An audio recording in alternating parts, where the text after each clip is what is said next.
여러분이 주보를 통해서 보셨듯이 오늘 말씀의 제목은 부활의 주 예수 그리스도입니다. 여러분, 기독교의 핵심은 복음에 있습니다. 복된 소식, 이것이 기독교를 요약한 핵심이라고 말씀을 드린다면, 그렇다면 복음의 핵심은 무엇이겠습니까? 복음의 핵심은 예수 그리스도께서 죄인을 위하여 죽임당하시고 무덤에서 사흘 만에 다시 살아나셨다는 것이 복음이라는 것입니다. 그렇기 때문에 우리의 기독교의 핵심은 복음에 있고, 그 복음은 예수님의 죽으심과 장사 지냄과 그리고 사흘 만에 무덤에서 다시 살아나셨다는 이 사실이 우리 기독교의 전부인 것입니다. 이 복음이 빠졌다든지 예수 그리스도의 부활이 만약에 없다면 우리는 거짓말장이 중에 거짓말장이가 될 것이고, 우리의 모든 수고와 열심은 모두 헛것이라고 바울 사도께서는 일찍이 고린도전서 15장에 말씀하였습니다.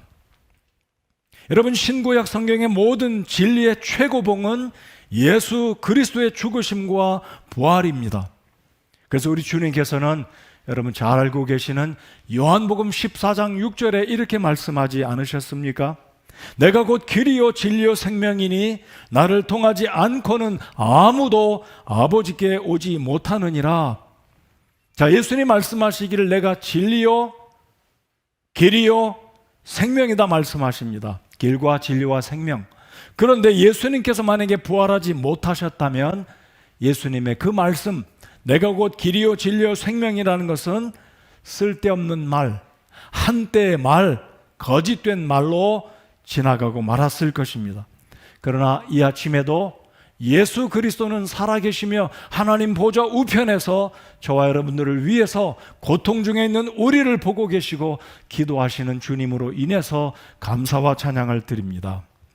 예수님 부활하셨습니다.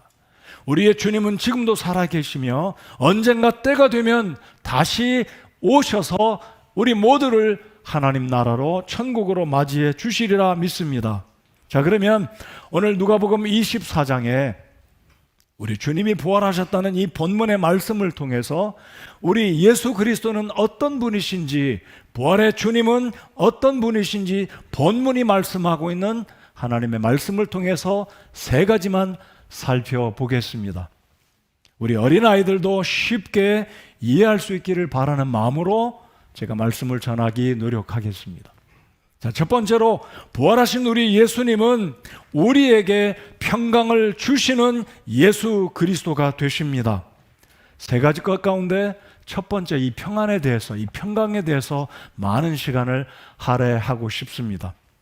부활하신 예수님은 슬픔과 불안과 낙심 가운데 있는 제자들을 찾아가셔서 첫 번째 주신 말씀이 너희에게 평강이 있을지어다. Peace be unto you.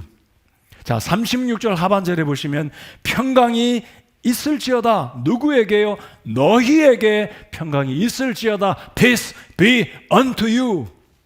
자, 여러분, 이 peace, 이 평강이라는 것, 이 평안이라는 것은 예수님께로 말미암는 평안이 진짜 평안이라는 것, 우리 어린이 여러분들, 우리 어른 성도 여러분들 꼭 확신하시기 바랍니다. 여러분, 이 세상에서도 사람들이 어느 모종의 평안, 평강을 누리며 삽니다.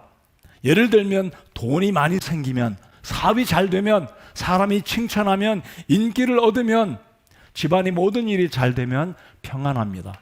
그러나 그 평안은 우리 영혼의 마음속 깊은 곳에 진정한 만족과 영원히 지속되는 평안이 아니라는 것입니다. 그래서 우리 예수님은 내가 너에게 평강을 끼치노니 이 평안은 세상이 주는 것과 다르다라고 말씀을 하십니다. 자, 36절을 다시 한번 보시기 바랍니다. 그들이 이같이 말할 때에 무엇을 말합니까?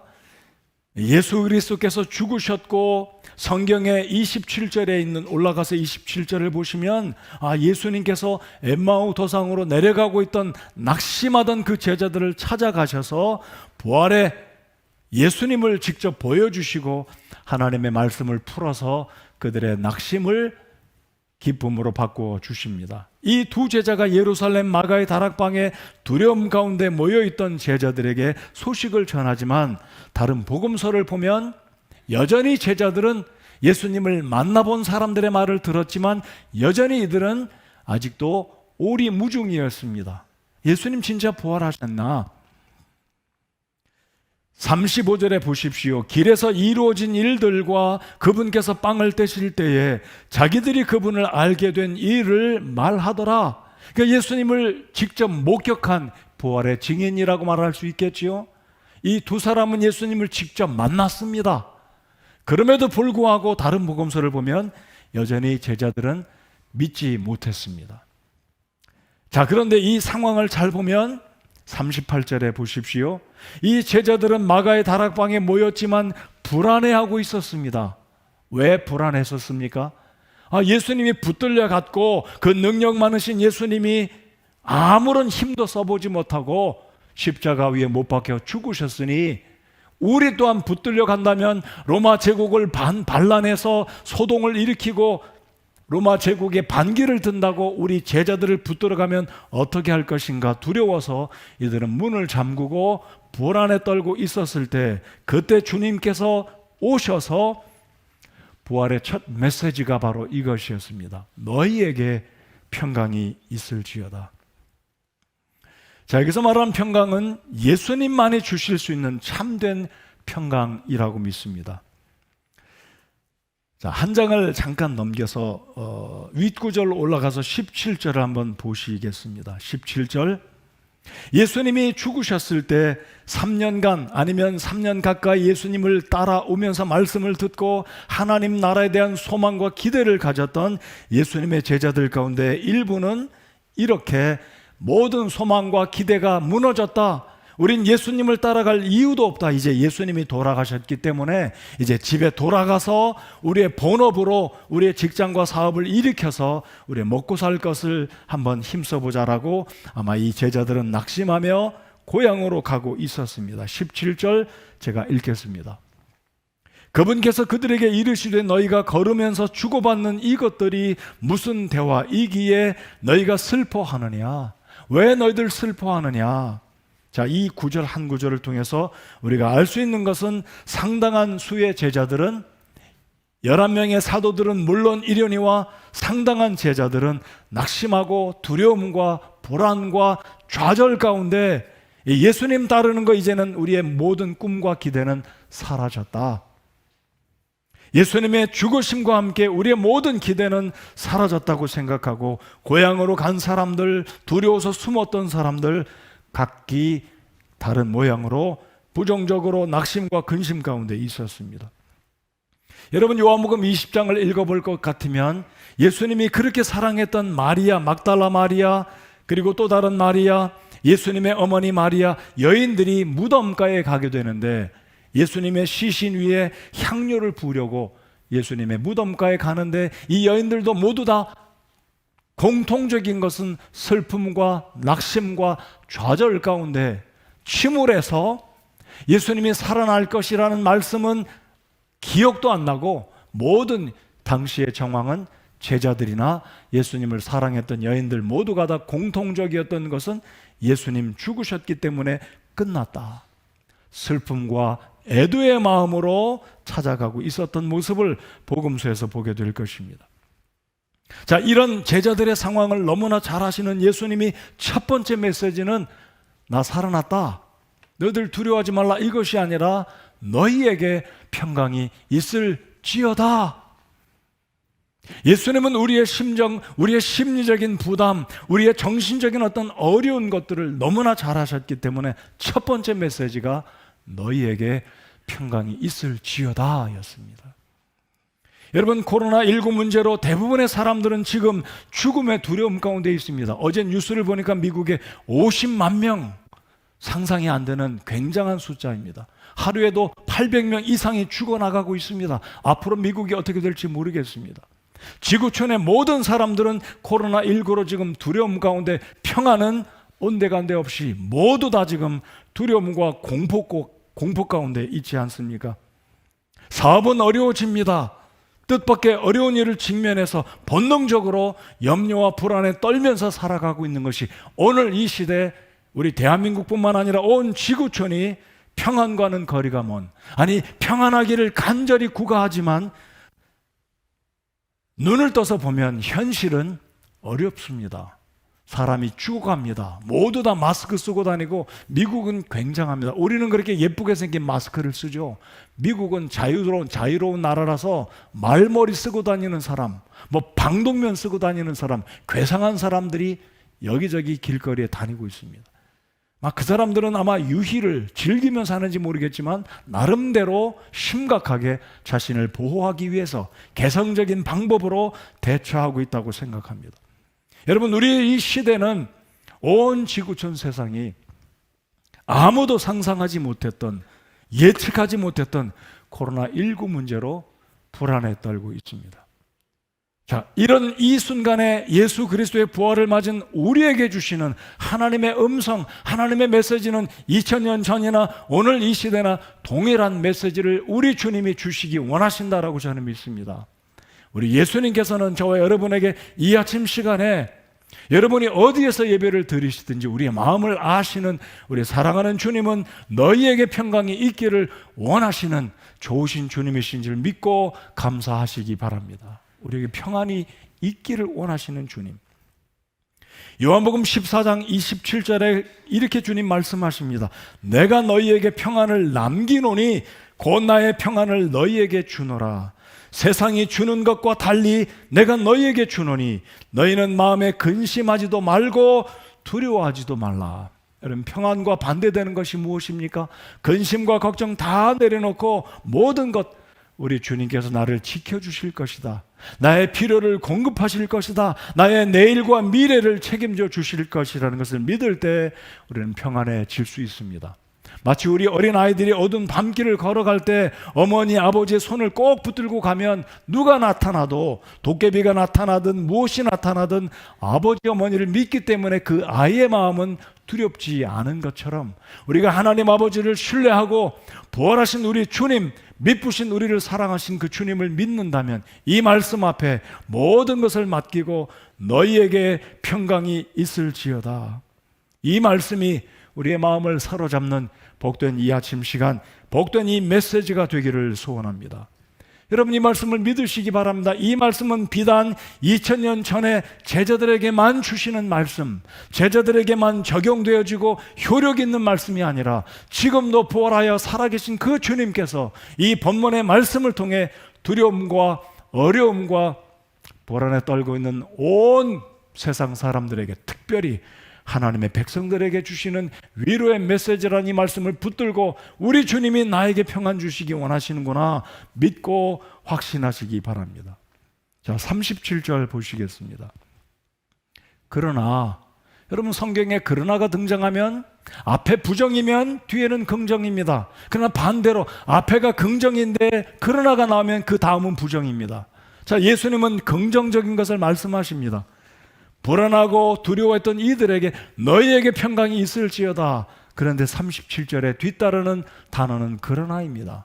그렇다면 제가 읽어보겠습니다. 그들이 무서워하고 놀라며 자기들이 영을 본 줄로 생각하며, 예수님의 부활하신 그 몸, 예수님의 그 몸을 이들이 보았지만 이 말씀을 믿지도 못했고 예수님의 부활은 아닌 줄로 이들이 영을 보는 줄 알고 나름대로 잘못된 생각 속에 있었다는 것입니다.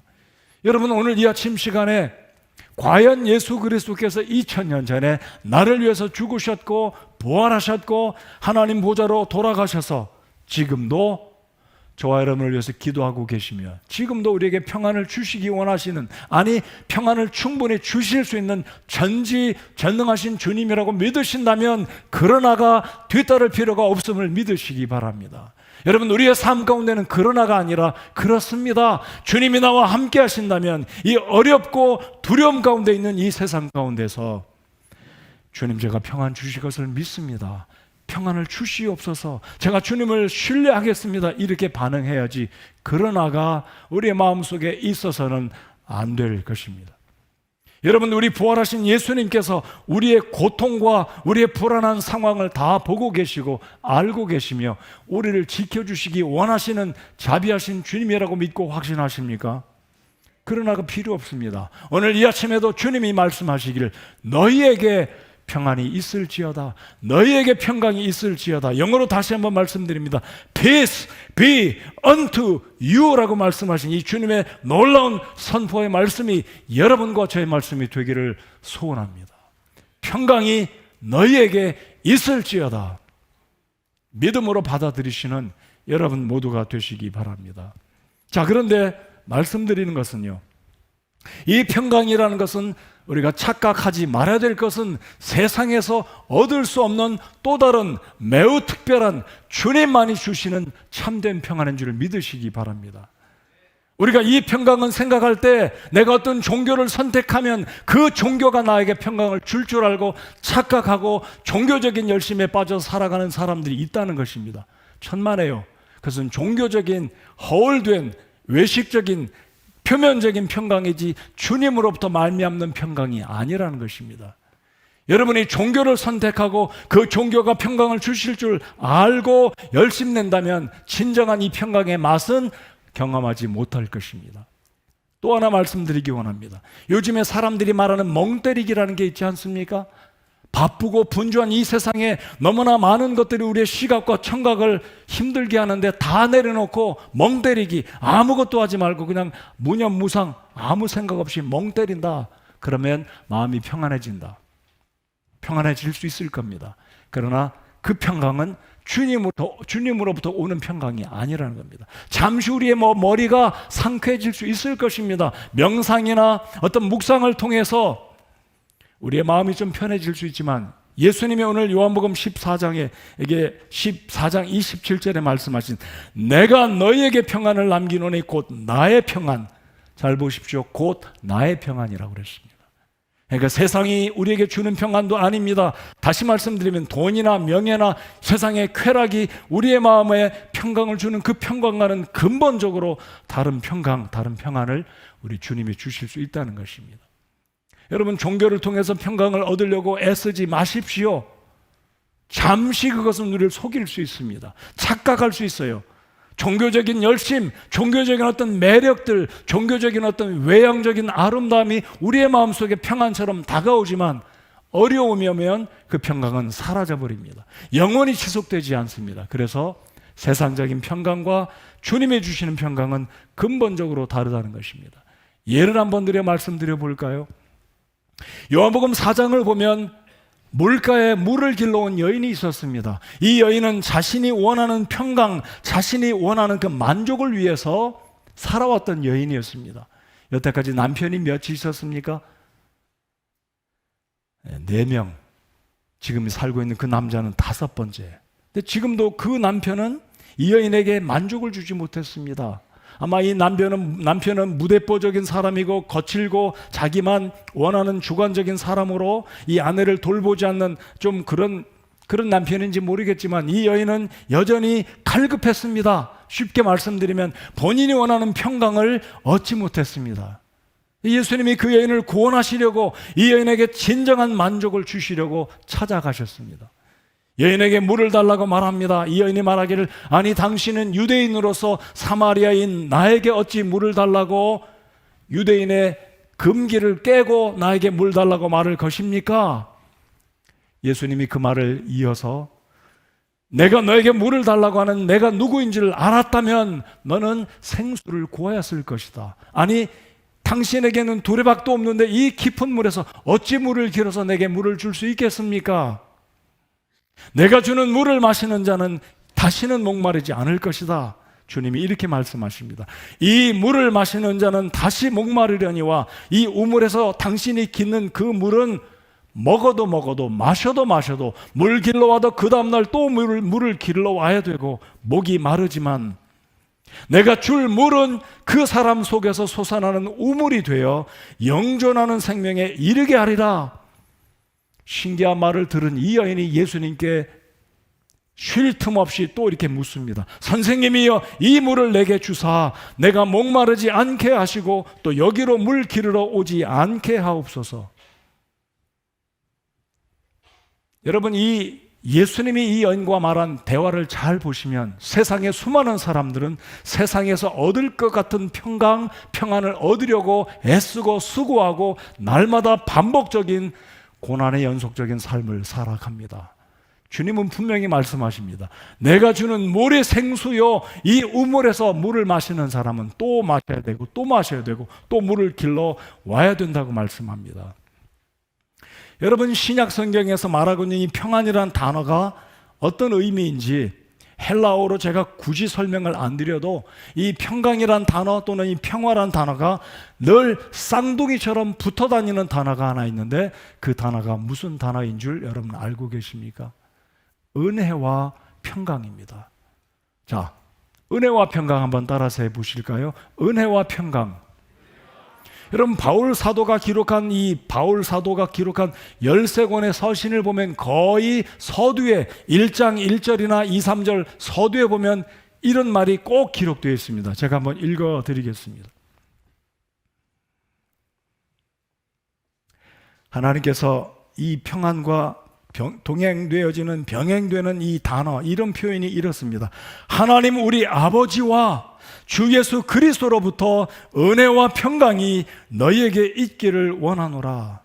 자, 성경적인 평안, 예수님이 주시는 평안을 이해할 수 있는 키는 무엇이냐면 은혜와 평강이 와야 된다는 것입니다. 이 말은 무엇이냐면 은혜를 경험한 사람, 예수 그리스도의 구속의 그 은혜를 경험할 때 진정한 평안이 뒤따라 온다는 것입니다. 내 죄가 용서받지 않고 구원받지 않고 하나님의 자녀가 되지 않은 사람은 어떤 평강을 누리지 못한다는 것이 은혜와 평강의 비밀, 우리 예수님께서 말씀하신 우리 하나님으로부터 말미암는 이 평안, 다시 한번 읽어드립니다. 하나님 우리 아버지와 주 예수 그리스도로부터 은혜와 평강이 너희에게 있기를 원하노라. 오늘 이 누가복음 24장에서 예수님께서 36절에 말씀하신 너희에게 평강이 있을지어다, 이 평강은 구원받은 하나님의 자녀들만이 누릴 수 있는, 구원받은 하나님의 백성들만이 누릴 수 있는 평강이라는 사실입니다. 여러분, 이사야에 있는 말씀에 보면 이런 말씀이 있습니다. 이사야 48장 22절에 보면 주께서 이르시되 사악한 자에게는 평강이 없다 하시느니라. 하나님이 선포하십니다. 사악한 자에게는 평강이 없다 하시느니라 그랬습니다. 자, 그러면 사악한 자가 누구이겠습니까? 사람을 죽인 자입니까? 배은망덕하고 부모에게 불효하는 사람입니까? 사기를 치고 거짓말하는 사람입니까? 사람에게 폭행을 가하는 사람이 정말 사악한 사람입니까? 그것이 아닌 것입니다. 사악한 자는 하나님의 목전에, 하나님의 눈앞에서 자신이 죄인됨을 부인하고 죄 없다 하고 회개하기를 거절하는 불신자들 모두를 성경은 말하기를 사악하다라고 말합니다. 그 말은 다른 의미로 바꿔 말씀드리면 구원받지 않은 사람, 십자가의 구원의 은혜를 거절한, 예수 그리스도의 십자가의 그 보혈을 거절한 모든 불신자들은 하나님의 목전에 악하다는 것입니다. 그렇다면 이 악한 사람들은 성경적인 평강은 누릴 수가 없다는 것이 성경이 우리에게 가르쳐주고 있는 이 평강에 대한 비밀이라는 것을 우리가 알아야 한다는 것입니다. 다시 말씀드립니다. 세상에서 돈 많은 사람 평안합니까? 잠시 평안할 수 있어요. 권력가들 평안합니까? 마음대로 그 권력을 이용하니까 희열을 느낄 수 있을지 모르겠지만 그 사람 마음속에도 두려움과 공포와 끊임없는 불안과 염려 속에, 근심 속에 살아간다는 것입니다. 여러분, 구원받으신 하나님의 성도들이라면 나는 저 사람과 비교해 볼 때 내가 누리고 있는 부유함, 내가 누리고 있는 어떤 권력, 아니 내게는 권력의 꼬리도 없는데, 그런데 우리의 마음속에는 가만히 생각해 보면 천국에 대한 소망과 가난하고 어렵고 건강이 넉넉하지 못하지만 주님이 우리에게 주시는 평강이 어제도 있었고 오늘도 있고 내일도 있을 것을 우리가 믿지 않습니까? 바로 이 평강을 우리 예수님이 주시기 원하기 때문에 성경은 말하기를 은혜와 평강이 함께 간다는 것입니다.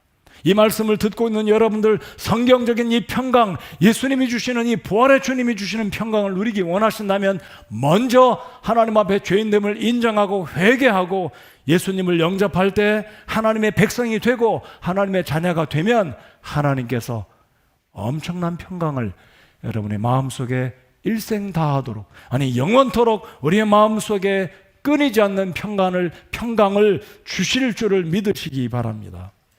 그러므로 이 말씀을 들으시는 여러분들, 여러분이 아직 예수님과 여러분과의 개인적인 관계가, 구주와 나의 관계가 아직도 정리가 안 됐다면, 이 평강을 누리기 원하신다면 은혜와 평강, 은혜는 하나님의 예비하신 예수 그리스도를 통한 영생의 축복이 하나님이 우리에게 주시는 은혜라는 것을 믿으시고 속히 예수님을 영접해야지만 평강을 누릴 수 있다는 것, 바로 예수님이 주시는 평강은 바로 이러한 평강이라는 것을 확신하시고 예수님 앞에 나아오시기 바랍니다.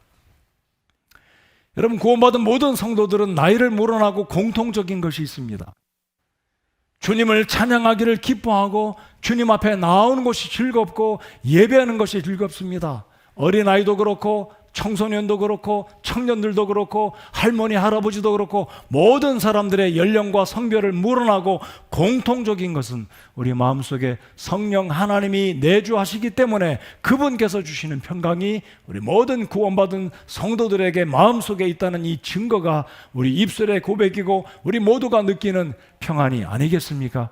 이러한 축복이 이 어려운 때를 살아가고 있는 우리 모두가 다시 한번 부활의 주님이 우리에게 있기를 원하시는, 우리에게 주시기 원하시는 축복이야말로 바로 너희에게 평강이 있을지어다 말씀하신 이 어려운 때를 살아가고 있는 우리 모두에게 오늘 이 아침에도 우리 주님께서 말씀을 통해 주시기 원하시는 것은 평강의 복을 주시기 원하시는 주님이신 줄 믿고 감사하시기 바랍니다. 자, 두 번째로 그러면 오늘 본문의 말씀을 통해서 부활하신 우리 주 예수 그리스도는 어떤 분이신지 37절로 44절까지 보시겠습니다. 자, 우리 예수님은 어떤 분이시냐면 영원히 죽지 않는 생명의 부활을 주시는 그리스도 예수님이시라는 것을 이 구절을 통해서 확신하실 수 있기 바랍니다. 자, 두 번째, 영원히 죽지 않는 생명의 부활을 우리에게 주시는 예수 그리스도가 되신다는 것입니다. 여러분, 요한복음 1장 14절을 보면 우리 예수님은 태초에 로고스, 즉 말씀으로 계셨는데 이분께서, 우리 주님께서 말씀으로 계셨던 이 우리 주님이 사람의 몸을 입고 우리와 동일한 사람의 몸으로 종의 형체로 이 세상에 오셨습니다. 고난을 받으셨고 때가 되었을 때 십자가에 달려 죽으셨습니다. 그리고 사흘 만에 부활하심으로 우리에게 죽음을 정복할 수 있는 죄와 사망의 심판의 권세로부터 우리를 온전히 자유하게 해 주시는 복을 허락하셨습니다. 자, 오늘 말씀을 한번 보시겠습니다. 37절에 제자들은 나타나서 너희에게 평강이 있을지어다 말씀하신 그분이 영으로 나타난 줄 알았습니다. 눈을 비비고 다시 봅니다. 아니, 이분이 진짜 예수님이신가? 반신반의하며 두려워했을 때, 불안해했을 때 38절 보시기 바랍니다. 그분께서 그들에게 이르시되 너희가 어찌하여 불안해하며 어찌하여 마음속으로 염려하느냐. 여러분, 주님께서 평강이 있을지어다 복을 빌어주심에도 불구하고 여전히 제자들은 불안해하고 염려하였습니다. 39절, 그때 주님께서 손을 내미십니다. 내 손과 내 발을 보라. 바로 나니라. 나를 만지고 또 보아라. 만지고 텐저블, 느끼는 거죠. 시각적인 것만이 아니라 만집니다. 감촉이 있습니다. 예수님의 못자국 또 눈으로 봅니다. 완벽한 증거를 주님이 제시하신다고 할까요? 그리고 주님 말씀하십니다. 영은 살과 뼈가 없으되 너희가 보는 바와 같이 나는 있느니라 하시니라. 그분께서 이렇게 말씀하시고 그들에게 자기 손과 발을 보이시니라. 그리고 예수님 여기서 멈추지 않았습니다. 또 완벽한 증거를 하나 제시하기 위해서 너에게 먹을 것이 있느냐? 먹을 것을 가져옵니다. 그들이 구운 생선 한 토막과 벌집 한 조각을 그분께 드리매 43절 어떻게 하셨습니까? 그분께서 그것을 받으사 그들 앞에서 잡수시더라. 드셨습니다. 예수님의 몸은 굉장히 신비하신 몸이셨습니다. 문이 잠겼는데도 그냥 통과하시고 사라지셨습니다. 갑자기 나타나시고 갑자기 사라지시고 음식도 잡수시고 손에 있는 못자국도 보여주시고 옆구리에 창에 찔린 상처도 보여주시니 예수님의 부활하신 몸은 환영도 아니고 영적인 존재만이 아니라 몸과 영혼이 온전하신 놀라운 우리 예수님이시라는 것, 저는 지금도 그렇게 믿습니다. 지금 부활하셔서 천국에 계신, 승천하셔서 하나님의 모습으로 돌아가신 우리 주님은 부활하실 때도 그 동일한 몸으로 재림할 때 오실 것, 그리고 지금도 하나님 보좌 우편에 계신 그 주님은 영으로 계신 분이 아니라 로고스 말씀으로 계신 분이 아니라 부활하셔서 제자들에게 나타나서 손과 발을 보여주셨고 음식을 잡수셨던 몸으로 부활하신 그 주님의 몸이 하나님 보좌 우편에 계시고 장차 동일한 몸으로 오실 것을 믿습니다. 자, 이 의미는 무엇이냐면, 잘 들으십시오. 우리 그리스도인들이 은혜와 평강이 있기를 원하시는 그 하나님의 능력은 우리 같은 죄인들을 구원하셨을 뿐만 아니라 장차 우리가 부활하면 예수님과 같은 몸으로 시간과 장소와 공간에 지배받지 않는 초월적인 신비한 놀라운 몸으로, 부활의 몸으로 우리를 축복하실 것을 믿습니다. 이것이야말로 부활하신 예수 그리스도께서 우리에게 주시는 두 번째 축복입니다. 여러분, 평강이 우리의 심리적이고 정신적인 영역의 축복이라면 이 몸의 부활, 생명의 부활은 말 그대로 문자적으로 우리 몸이 받아 누릴 놀라운 부활의 축복인 것입니다. 여러분, 주님 안에 잠자던 자들도 지난주에 살펴본 말씀처럼 썩지 않는 몸으로, 그런데 그 몸은 여전히 음식을 먹는 몸입니다. 늙지도 않고 병 걸리지도 않고 죽지도 않는 몸이지만 여전히 천국에서 음식을 먹을 수 있는 신비한 몸입니다. 시간과 장소와 공간에 지배받지 않고 순식간에 원하는 곳에 갈 수 있는, 아마 예수님께서 천년왕국을 이 땅에 다스리는 동안에 제가 지나친 상상인지 모르겠지만 한국에서 예루살렘으로 순식간에 갈 수 있는 그런 예수님의 동일한 몸으로 우리가 부활할 것을 믿으시기 바랍니다. 바로 본문이 예수님이 자신이 몸으로 부활하신 것을 보여주신 이유는 우리가 동일하게 장차 부활하게 되면 우리 또한 예수님의 몸과 같은 몸으로, 따라서 해 주십시오, 예수님의 몸과 같은 몸으로 부활할 것을 믿습니다. 네. 여전히 오늘날 어떤 사람들은, 어떤 신학자들은 예수님은 영으로 부활했다, 다시 오실 예수님은 몸으로 오시지 않고 영으로 오신다, 정신없는 이야기합니다. 비성경적입니다. 예수님은 분명히 오늘 누가복음 24장에 나는 영으로 부활한 게 아니라 몸도 있다, 손과 발을 내어 보이셨고 음식을 잡수셨습니다.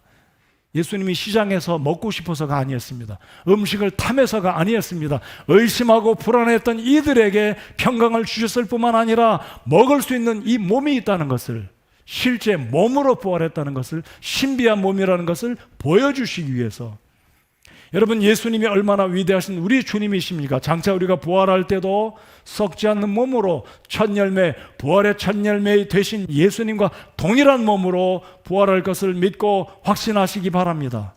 그러므로 이 부활, 예수님의 부활이라는 것은 정말로 놀라운, 우리가 말로, 필설로 어떤 지혜자도 어떤 박사도 논문으로 설명할 수 없는 신비한, 하나님만이 하실 수 있는 놀라운 축복의 사실임을 믿고 주님께 감사하십시다. 우리가 그렇게 부활할 것을 믿으시기 바랍니다. 주님 안에 잠자던 우리의 성도들, 우리의 가족들, 사랑하는 우리의 배우자들, 부모님, 우리의 자녀들이 장차 예수님의 몸과 같은 몸으로 부활할 줄을 믿으시기 바랍니다. 자, 또 하나 말씀드리면 사도행전 1장 11절을 보면 예수님이 부활하신 이후에 40일간을 이 땅에 계시다가 예루살렘 동편에 있는 감람산 꼭대기에서 하늘로 올라가셨습니다. 사도행전 1장 11절을 잠깐 펴보시겠습니다. 1장 11절을 함께 읽겠습니다.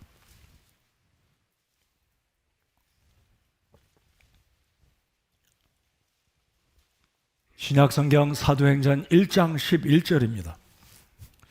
찾으셨으면 함께 읽겠습니다. 사도행전 1장 11절입니다. 읽겠습니다. 시작.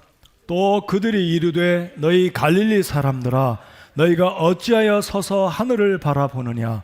너희를 떠나 하늘로 들려 올라가신 이 동일한 예수님께서는 너희가 그분께서 하늘로 들어가심을 본 그대로 오시리라 하니라. 여러분, 우리 침례 교도들은, 근본주의 침례 교도들은 예수님의 몸의 부활을 믿으며 동시에 예수님이 다시 오실 때는 예수님의 부활의 몸으로, 동일한 몸으로 재림할 것을 믿습니다. 어디로 오신다고요? 감람산 꼭대기로 오실 것입니다. 어떤 모습으로요? 부활하신 몸으로. 어떤 몸으로요? 음식을 잡수셨던 그 몸으로 오시는 것입니다. 여전히 지금 천국에 계신 하나님 보좌 우편에 계신 예수님의 손에는 못자국이 있다고 저는 믿습니다.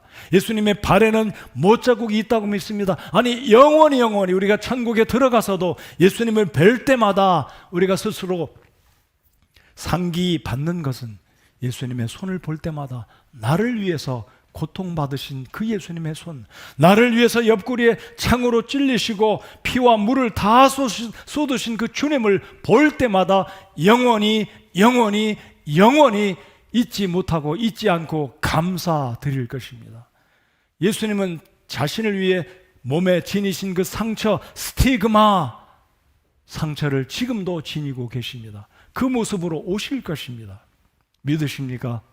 그러므로 오늘 본문을 통해서 부활하신 예수 그리스도께서 우리에게 보여주고 알려주고자 하신 것은 첫 번째로 평강을 주시기 원하시고, 두 번째는 썩지 않는 몸으로 우리가 예수님과 같은 몸으로, 완전한 몸으로, 영화스러운 몸으로, 영광된 몸으로 부활한다는 것을 주님이 보여주고 증명하고 계시다는 것을 믿으시기 바랍니다. 이러한 축복이 모든 구원받는 하나님의 백성들에게, 하나님의 말씀을 문자적으로 믿는 성도들에게 우리 주님께서 주실 것을 믿고 확신하시기 바랍니다. 마지막으로 세 번째, 우리 예수님께서는 이 말씀을 통해, 본문을 통해서 무엇을 우리에게 보여주고 계십니까? 약속을 성취하시는 예수 그리스도이심을 알려주고 계십니다. 자, 이제 44절을 보시겠습니다. 또 그분께서 그들에게 이르시되 내가 여전히 너희와 함께 있었을 때에 너희에게 말한 말들 곧 모세의 율법과 대언자들의 글과 시편에 나에 관하여 기록된 모든 것이 반드시 성취되어야 하리라 한 말들이 이것들이라 하시고, 여러분, 예수님은 지금 제자들에게 무엇을 상기시켜 주시냐면, 모세 오경에 기록된 나의 탄생, 나의 죽음, 나의 부활이, 시편에 기록된 글들이, 선지서에 기록된 소선지서, 대선지서에 기록된 모든 구약의 예언들이, 나에 관한 예언들이 호리도 틀림없이, 하나도 거짓됨 없이 증명되었다라는 것을 예수님이 알려주고 계십니다. 이 의미는 무엇입니까? 성경은 틀림이 없는 하나님의 약속이라는 것을 부활하신 예수님은 증명해 보여주고 있다는 것입니다. 여러분, 세상에 많은 점장이들이 있지 않습니까? 무속인들이 있습니다. 제가 인터넷 자료를 보니까 일반적인 점쟁이의 미래 예언이 맞을 확률은 몇 퍼센트라고 생각하십니까? 8%라고 합니다. 대체로 점장이들이나 무속인들이 이야기해 주는 것들은 8%. 근데 어떤 사람이 만일 30%를 맞힌다면 소위 말하는 굉장한 실력이 있는 용하다라는 표현을 쓰는 게 좀 불편하지만 그 정도 명성을 누리는 무속인이 될 수 있다고 합니다. 근데 여러분, 성경은 어떠하십니까? 우리 성경은 100%입니다. 믿으십니까? 예수님의 탄생한 장소, 예수님이 동정녀 마리아에게서 탄생할 것, 예수님이 십자가에 못 박힐 때 뼈가 부러지지 않을 것, 예수님이 어떻게 죽임당하실 것, 어떻게 사흘 만에 부활하실 것, 일일이 예수님에 관한 탄생과 죽으심과 부활을 예언했는데 정확하게 99.9%가 아니라 100% 이루어진 것이 바로 하나님의 말씀인 줄 믿으시기 바랍니다. 그분이 바로 우리에게 주시는 이 하나님의 말씀이 진실로 그러다는 진리라는 말씀을 부활하신 예수님은 오늘 제자들에게 증명해 보이고 계시다는 겁니다. 여러분, 우리가 잘 아는 인터넷에서 우리 중고등부 학생들도 잘 아는 노스트라다무스라는 사람이 있습니다. 이 사람이 말하기를, 굉장히 유명한 사람이 말하기를 1999년 7월에 하늘에서 공포의 대왕이 올 것이다 라고 말을 했습니다. 그래서 99년 7월이 되기까지 지구상에는 많은 사람들은 노스트라다무스가 말한 이때가 오면 지구는 종말이 올 것이다, 불안해하고, 그런데 이게 가짜였습니다. 아무것도 일어나지 않았습니다. 자, 그러나 성경은 1010개의 예언이 있습니다. 1010개, 1010. 여러분, 1010의 1010개 예언들은 거의 지금까지 100% 응답이 되었고 한 가지 응답되지 않은 것이 있다면 신약의 마지막 책 요한계시록이 말한 예수님이 장차 어디에 오실 것이고 어떻게 오실 것이고 어떤 일을 행할 것이라고 예언한 것은, 잘 들어보십시오, 예수님이 어디에 탄생하실 것이고 어떻게 죽으실 것이고 어떻게 부활할 것이라고 예언한 것이 응답되었다면 앞으로 어디에 다시 오실 것이고 오셔서 어떤 일을 이루실 것이라고 예언한 성경의 예언은 100% 이루어지지 않겠습니까? 여러분 믿으십니까? 바로 이것이 예수님이 누가복음 24장에서 오늘을 살아가는 우리들에게 말씀해 주시는, 부활의 주님이 들려주시는 성경의 예언은 정확하게 100% 응답된다는 것을 증명해 보이신 겁니다. 여러분, 우리 예수님께서 앞으로 몸을 입고 부활하신 동일한 몸으로 재림할 것을 믿으십니까? 바로 이것이 부활하신 예수님이 우리에게 주시는 세 가지 본문이 우리에게 들려주시는, 그러므로 성경은 거짓되지 않는 약속의 책입니다. 구약과 신약, 여러분 구약과 신약은 예수님을 기록합니다. 예수님에 관하여 말씀하고 있습니다. 그래서 성경은 진리입니다. 성경은 반드시 이루어집니다. 물론 성경이 번역되는 과정에서 숫자적인 어떤 오류가 들어있지만 성경 원본에 있어서, 히브리어 헬라어에 있어서는 조금도 원본에 있어서는 오류가 없는 완전한 하나님의 말씀이라고 저희들이 믿기 때문에 예수님의 장차 오실 것도 때가 되면 반드시 이루어질 것이다 라고 저희들이 믿지 않습니까? 바로 이것이 오늘 누가복음 24장을 통해서 우리 예수님께서 들려주시는 부활의 예수 그리스도가 우리에게 주시는 세 가지 축복. 첫 번째, 평강을 주시기 원하십니다. 두 번째, 우리가 장차 예수님과 같은 몸으로 부활할 것을 알려주고 계십니다. 셋째, 우리가 믿고 의지하는 이 성경은 앞으로 장차 100% 성취될 것이다. 성경은 그러므로 진리이며 이 성경 말씀을 믿고 의지하는 사람은 구원받고 영생을 얻고 하나님의 자녀가 되며 하나님이 요한계시록에 보여주고 계시는 그 천국에 예비된, 주님이 예비하신 그 낙원에 들어가서 주와 더불어 영생을 누릴 것을 우리가 믿지 않습니까? 이 날을 사모하고 지금 잠시 우리가 당면한 이 어려운 일들 앞에 우리 주님을 향해서 평강을 간구하고 주님께서 우리를 도와주시고 함께 하심을 믿고 주님께 모든 것을 맡기는 우리가 되어야 할 것입니다. 결론입니다. 세상에는 많은 종교가 있습니다. 부활을 말하는 기독교 외에 어떤 종교가 부활을 말하고 있습니까? 저한테 한번 말씀해 보십시오. 어떤 종교가 부활했다고 말하고 있고 어떤 종교가 부활을 가르치고 있습니까? 기독교 이외에는 부활을 논하고 부활을 가르치는 종교가 없으며 기독교의 창시자, 기독교의 핵심, 기독교의 근본이신 우리 교회 머리 되신 예수님이 부활하셨기 때문에 우리 예수님은 다시 부활하신 몸으로 오실 것이고 우리가 살아있는 동안 예수님의 재림을 맞이하게 된다면 우리 주님을 공중에서 맞이하게 될 것입니다. 이 날까지 하나님께 우리의 모든 것을 맡기고 성경의 약속을 붙들고 하나님을 신뢰하면서 믿음으로 살아가는 우리 성도 여러분들 모두가 되시기를 주님의 이름으로 권면해 드립니다. 여러분, 우리 예수님은 이미 우리들 구원받은 성도들에게 은혜와 평강을 주고 계십니다. 잠시 현재 당면한 어려움 때문에 우리가 불안해하고 근심과 걱정이 있지만 오늘 주님이 말씀하신 너희에게 평강이 있을지어다, 이 놀라운 소식을 주시는 우리 주님, 부활하신 주님께 모든 것을 맡기고 마음의 근심과 걱정도 주님께 맡기고 하나님께서 선하시고 우리를 이끌어 가시고 보호하실 것을 믿고 의지하는 우리 모두, 저와 여러분 모두가 되시기를 바랍니다. 자, 48절에 보시면 우리 예수님께서는 부활에 관한 복된 소식을 들려주시면서 우리에게 이렇게 지상 명령을 남겨주고 계십니다. 48절, 너희는 이 일들의 증인이라. 여러분, 누가복음 24장 오늘 들었던 이 말씀에 우리들이 증인이 되어야 한다는 것입니다. 예수님이 평안을 주시는 분이시며 예수님은 몸으로 부활하셨으며 성경은 거짓이 없는 100% 이루어지고 성취되어진다는 이 확신을 우리가 가지고 있다면 성경을 의심하는 사람들에게, 예수 그리스도를 구주로 영접하지 않고 있는 그들에게 예수 그리스도의 평안을 알려주고 구주 예수님의 그 영생의 축복을 전하라는 지상 사명을 우리 주님께서 누가복음 24장 48절에서 말씀하십니다.